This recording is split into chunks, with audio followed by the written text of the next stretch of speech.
Welcome to day 8 of the 21 Days of Goals. Let me first start by saying congratulations. You have made it past the first week, and that's no small accomplishment. And I hope you're starting to feel some momentum as you tackle chapter by chapter and we continue this journey. So today we are diving into chapter 8, which is titled Decide on Your Major Definite Purpose. I remember early on when I started my first business, I came across this phrase right here in this quote. You must know what you want and have a burning desire to possess it. I think when they said it at the time, it was a white-hot, burning desire to possess it. And that statement stuck with me because I realized that one of the biggest challenges for most people isn't achieving their goals. It's knowing what they truly want in the first place. And I think if you ask the majority of people, they don't know what their major definite purpose is. So here's what I want to do in this video. I want to break this down together. Well, that starts on page 93 when we define what a major definite purpose is. Brian Tracy goes on to say that your major definite purpose can be defined as one goal that is the most important to you at the moment. One goal that's the most important to you at the moment. Wherever your attention goes, that's where your life goes as well.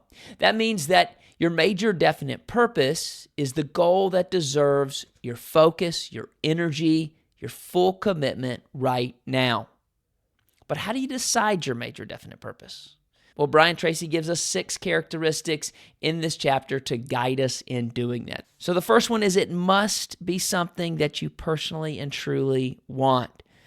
Your desire for this goal has got to be intense. It's got to bring you joy. It's got to get you out of bed every morning and ready to get after it. Now, number 2 is it must be clear and specific. Vague goals don't work. Your mind needs to be clear so that it can focus. Number 3, it must be measurable and quantifiable. We got to know if we hit the goal or if we miss the goal. Number 4, it's got to be believable and achievable. Your major definite purpose can't be big, grandiose, ridiculous, something that you would never be able to achieve. But it should be stretchingly realistic. It should pull us beyond our current capacity. So is it believable? Is it achievable?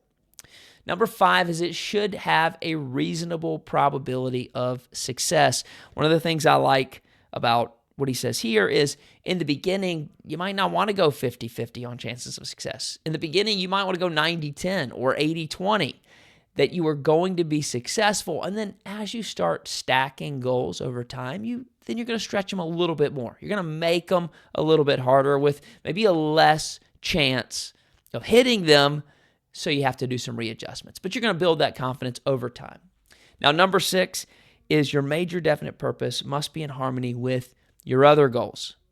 You see, this is not your only goal. It's your most important, but it's not the only. So make sure your goals align and that they work together. Here's how I want you to imagine your major definite purpose. I want you to imagine it as a keystone in an arch. You know, in architecture, the keystone is the central piece that holds the entire structure together. Without it, the whole arch would collapse. So major definite purpose is like the keystone of your goals. It supports everything else that you're working towards. So when you identify and focus on this central purpose, the other pieces of your life and your goals are all going to be structured there around it. Now, on page 96, Brian Tracy introduces us to a powerful question. He calls it the great question. And here he says, what one great thing would you dare to dream if you knew you couldn't fail? If you knew you couldn't fail. I want you to take a moment and I want you to think about that. Because as we get older, our ability to dream often shrinks. We're told what we can't do. Or we're told, no, that's unrealistic. But this question invites us to dream again without limitations. So if you're struggling to identify your major definite purpose, I'd start with this question and then let it inspire you to reconnect and align with what truly matters. Now, at the end of every chapter, we have our practical steps, and this chapter is no different. So at the end of this chapter, you'll see a list of 7, and I want you to look at number 2. Number 2, make a list of the 10 goals you'd like to achieve in the months and years ahead, and then write them down in present tense. Okay, so we're going to be very specific about writing down in the present tense. And then we're going to select one goal from that list that would have the greatest positive impact on your life. Okay, this is going to be your definite purpose. Now, in this chapter, we've given it a name. We can write beside that one singular top goal that this is our definite purpose. And then here's what we're going to do. This is the different part. We are going to write down all the action steps we could think of to help us achieve that goal.